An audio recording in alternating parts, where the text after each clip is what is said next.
So what I want to try and cover is what is experiential travel, tourism, buzzwords around there, what makes a good experience, and give you some case studies. The case studies I'll be referring to is the English national parks.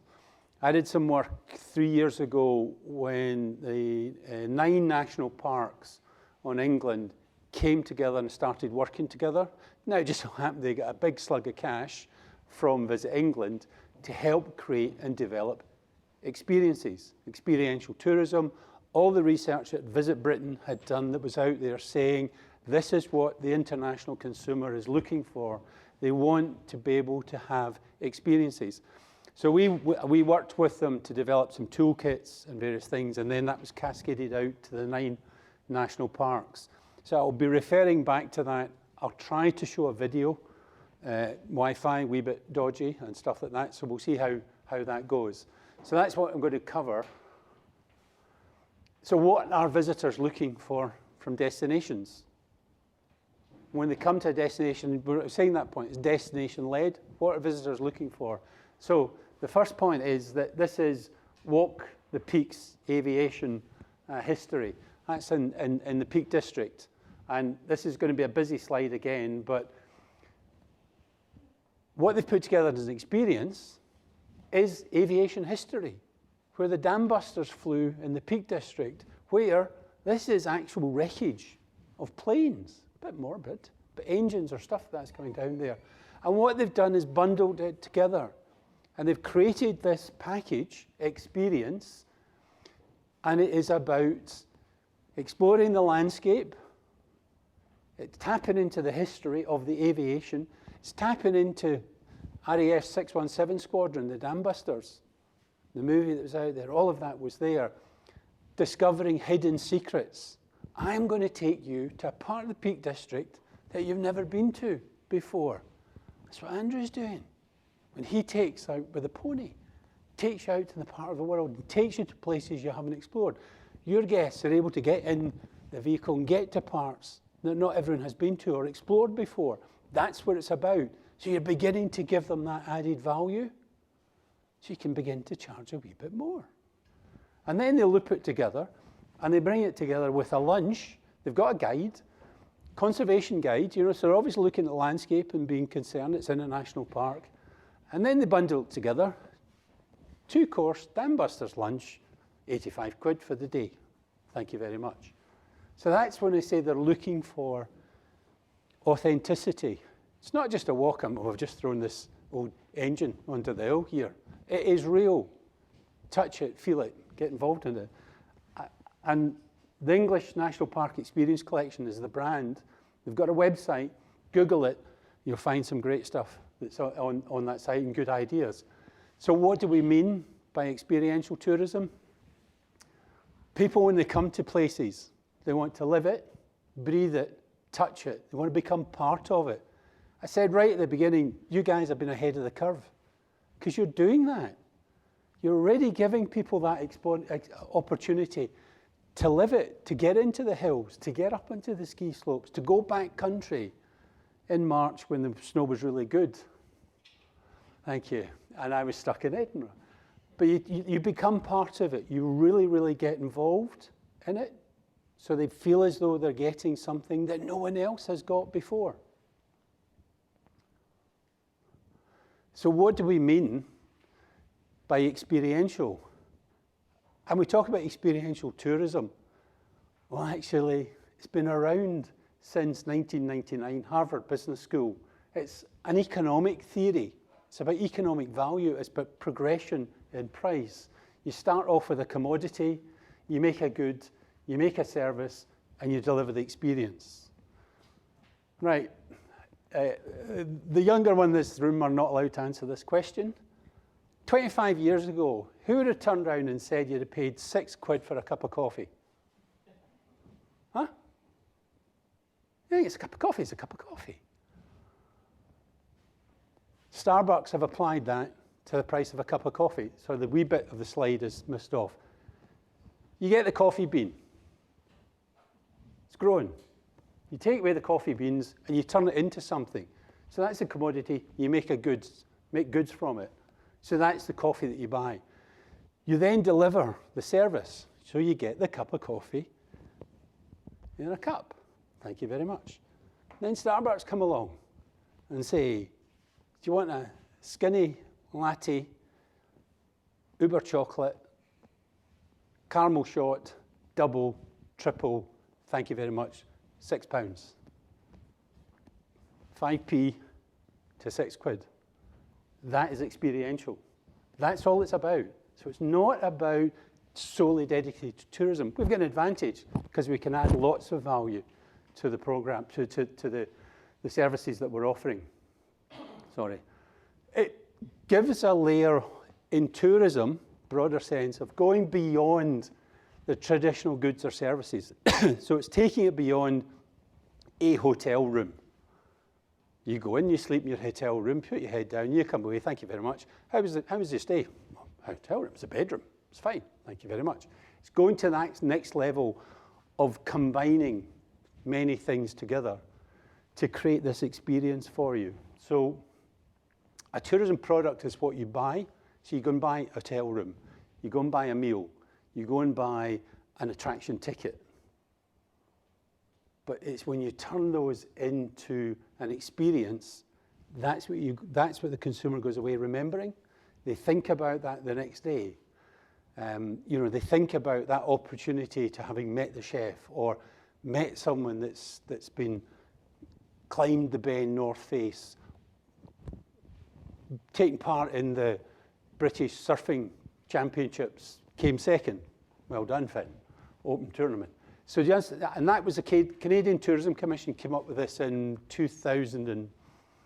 late 2000 or something like that, because Canadian tourism was going on its knees. It was going that way as opposed to that way. And they said, we have to change our proposition. We have to change what we're offering. And they then spent a lot of time and effort in creating tourism experiences. And everyone else has latched on to that now. And everyone's picking up the mantle and going with it. Talked about North Coast 500 as being a great product that's been developed. Tourism Ireland, Felch Island, came up with Wild Atlantic Way. Heard of it? So it's that drive around all of Ireland. Again, the roads were there. The scenery was there. They then just benefited from a lot of money to then do workshops to tell people what experiences were, to begin to buy into the brand, buy into the concept, and now you go around the Wild Atlantic Way, which is, from me, in a marketing perspective, is emotive. If you said to someone, where are you going to go? I'm going to drive around Ireland. Where are you going to go? I'm going on the Wild Atlantic Way. Holy cow, you take the car. How are you doing that? Because you get that emotion. And now suppliers are buying into it. You'll drive behind a van going along the Wild Atlantic Way and it says, proud to supply food to a Wild Atlantic Way menu. And then you get Star Wars comes along and boof, international coverage, thank you very much. So it's about taking a product and turning it into an experience and something that you will remember and the consumer will remember when they go back home. Let's use water sports as an example. Well, what's the asset? What's the commodity? It's the water. What are the goods? It's the surfboard. It's the paddleboard. It's the kayak. What's the service? Well, I'll hire you my paddleboard. I'll hire you my my kayak or hire you my surfboard. What's the added value of experience? Well, I'm just going to be coached. Sorry, Finn, but you shouldn't have told me. But I'm going to be coached by someone that's just competed in the British Open Surfing Championship. And you go back home and you begin to say, wow, what an experience, that type of thing. But the difference is you can add value. You can add money to it. I use an example. We did this. We did some work in Northern Ireland a good few years ago, and we got someone down to speak, Martin McCausland, who started up Londonderry walking tours. Started off doing it by himself. Great raconteur. Went round and take people round on the tours of Londonderry around the walls. And then someone said, can you do some more tours? Well, it's only one of me. His brand was Martin McCausland Walking Tours. So he says, I know. Now okay, well, I'll call my company.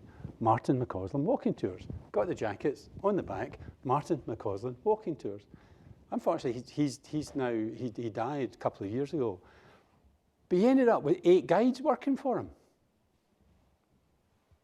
Out there, pushing it. And then someone comes along and says, no, I want you, Martin. Oh, well, wait a minute. If you want me, then you're going to pay more. Anyway, he told a great story where his phone goes at one time, and it was some Hollywood actor, I can't remember who it was, and he sort of thought it was one of his pals winding him up. He said, yeah, right, I hung up. The phone went there again. No, it is me. Oh, really? Fine, well, can you give me a tour? Oh, yeah, but it's going to cost you 500 quid. All right, fine, because he added the value. The value came in his as experience. Does that make sense? Is that what we're trying to come through from this? So let's look at landscape. Let's look at what we've got around us here in the national park. Now this is not mine. You know, I've borrowed this from someone, as you tend to do. This is Exmoor. Exmoor did a program a couple of years ago. We pulled something together, say, what's the commodity? Well, that's the footpaths around Exmoor. Anyone can go and walk them for nothing. So where do you begin to get your money? Well, actually, the goods are you could create a guidebook. Got a printed guidebook, or sell a guidebook to say that's the tours, that's the walks you can go. Well, that's not really going to get me much. That's not really delivering experience. You then begin to say, well, could throw in a couple of services. If I'm walking from A to B, well, I'm not going to do it with my backpack. Let's deliver it. Let's get someone to deliver it. But actually, when you turn it into the experience and bring the whole thing together, which is the guided walk to a landmark, a viewpoint, and then you go for lunch in a local pub, local produce, and then you get one of the local raconteurs to come and tell you stories about Exmoor. It's adding value to it all the time. So from nothing, a freebie, to actually telling the story about Exmoor and all the things that can happen and the opportunities that are around there. This is a hugely complex slide because it was COVID. I thought I'd put it in there. But I loved it. Traveling off the beaten track is the new Paris. Stats that Visit Scotland have done, the research that they've done, people are looking, because of COVID, to get out and about. And TripAdvisor are finding that. It's that more important, people being able to travel further afield and get out there. And Booking.com, love them or hate them, they're doing a lot of research. Some really good information out there. They want to reduce over-tourism. Someone asked the question, it's all about lingering longer, slow tourism. But it's a word that's been around for so long, slow tourism. It's taken a long time to get traction. But it's actually about getting people not to go around the North Coast 500 in a day and a half. Oh, I did it that quickly, haven't I? Great. Actually, take a week and only do one part of it. And go, don't just follow the North Coast 500. Go left, or west, sorry. That's the townie and make him out. Go left, go west. Go west, go further afield. Go to the Summer Isles. Go beyond and spend time in that area to find out more. And then come back another time. But get to where it's less busy and less people, because that spreads the benefit around to everyone and all round. I mean, it's really quite interesting when I was working on this this week and putting it all together. I didn't confer with Jim and Duncan. I hadn't conferred with Carolyn, but a lot of the things that begin to come out are the same trends that their research is picking up. So we're on the right track, but from a point of view of everything that's going to resonate with marine adventure and wildlife that's out there, it is about getting out the town or the city. Yeah, I can see a fox in town. Thank you very much. My new puppy's getting a bit bemused by it, but hey ho. Learn something new.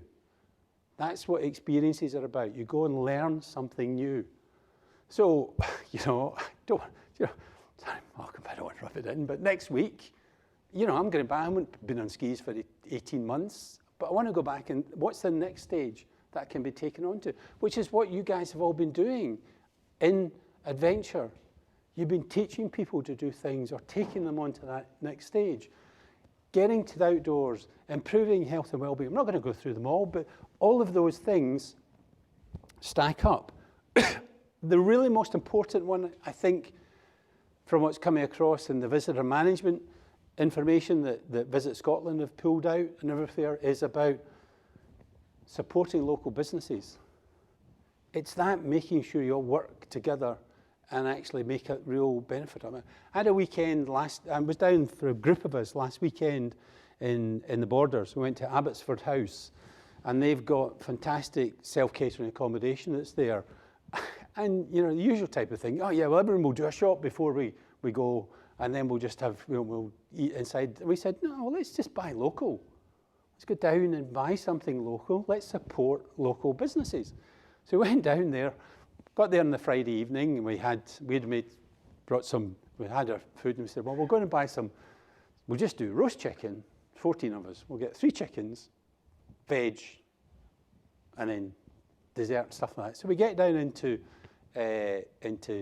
Melrose, and we walk up, and there's one butcher you go to.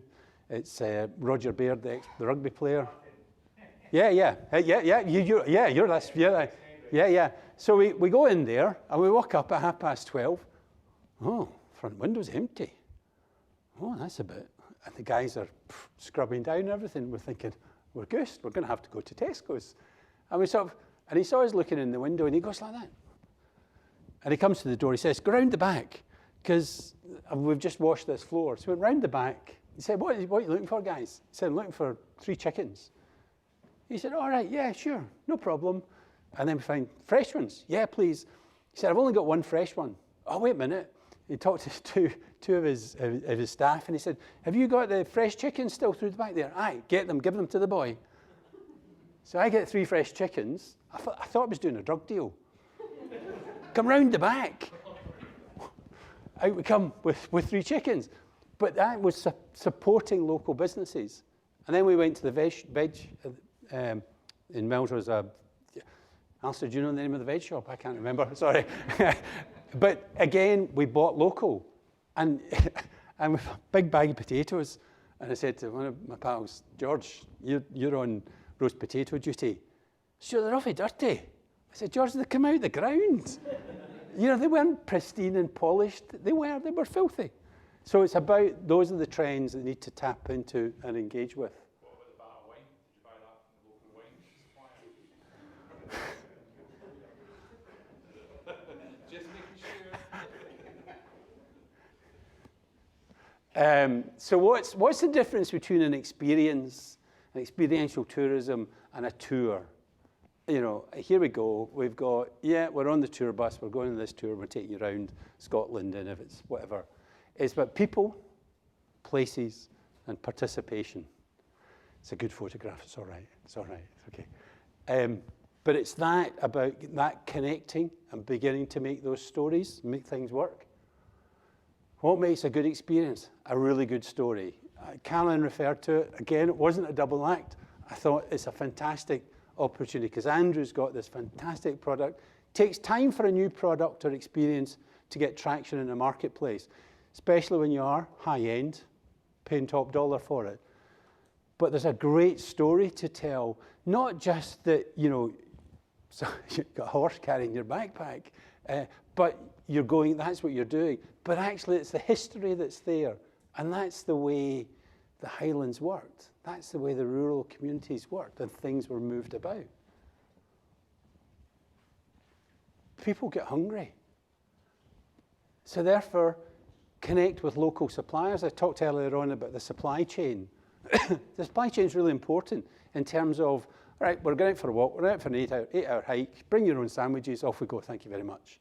No, well, actually, I know this place, we can go here, we'll stop off at this place on the coast, and there are some fantastic seafood shacks up and down the length of Scotland that visitors die for and actually really look into it. So if you can build that into it and say to something, I'm just thinking, you know, skiing in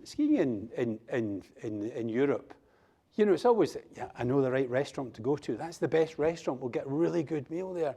If you go to Courmayeur, that's always that ex-restaurant that you go to, or Jim and Duncan they've come back from Cortina. What a fantastic ski resort. skiing's okay. The food is brilliant because you bring that into the experience. Daniel, you're taking your people around. You'll say, we'll stop at this pub. We'll go here, we'll do that. So it's really, really, really important to think about that. How can you bring other local suppliers into it? The unexpected.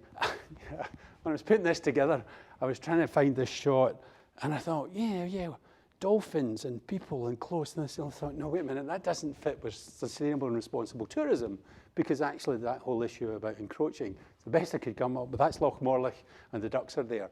But it's the unexpected that pops up. Something that, if you're out walking in the hills and suddenly, stag goes past you or deer go past you, people are going to be going, wow, didn't expect that. Or you're in there and you suddenly you hear the sound of a capercaillie or something like that. It's that unexpected that comes around that makes that point of difference to a tour. Because a standard tour is organised. We did some work and we had James Aitken, who's the managing director of Casual Travel, big DMC. He's done all sorts of things. And he had a company many years ago, and he put together a tour program for Italians and Europeans coming into Scotland. And their offices at that time were in Dunkeld. And so is Dunkeld or Dunblane? Dunblane. It was Dunblane. Yeah. Anyway, his offices were there, but he always used to put his group to do a Scottish evening in Edinburgh that following night, but it was all cash, because they wasn't part into the overall tour package. He was going to do this, and he said, well, we thought we'll just bring Dunblane, Dunkeld into the tour program. They can go there, and they can go and look around the abbey, have a wander around the village, the town, and then the guide can come into our offices, give us the cash, thank you very much, and off they go and they head down to Edinburgh for there. That tour program was put together 25 years ago, still running. It's still the same thing, because tour operators, once they have a circuit, once they have a tour sorted out, they'll stick to it, because actually they don't go and chase new product. They don't know what the new product is that's out there and what Scotland's product has to offer. I'm just going off script here. And then it's the expected. The expected is having good hospitality, having good fun, good chat amongst friends. That's the thing that makes the big difference to experiential tourism, about something that is more than just a service or a product that you buy. It's more than just buying these lovely sustainable cups or whatever it is. And the final thing is, keep it simple and flexible. Don't be like the tour operator and say, that's it. Have some flexibility into it. You can move around and adjust to what your customer is looking for, and let them do it. Don't necessarily dictate to them. Case studies I've got, English National Park Experience Collection. I'm now going to try and this is just a 50-second. It's streaming, so it might.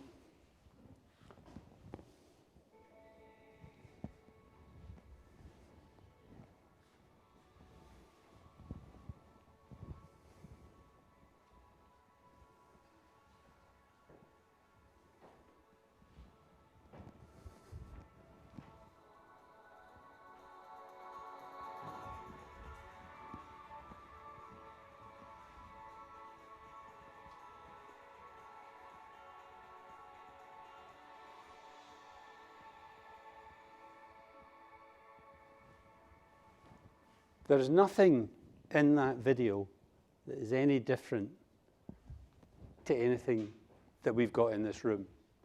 The difference is they've bundled it together well. They've put the package together to promote. Other case studies that have got down in South Downs, so it's about adding value to the proposition down there. So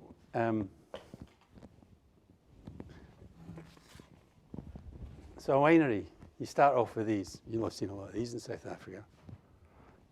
You start off with the grape, right? Tesco grapes, £2.50 a punnet, say, whatever. Then you go, well, whoops,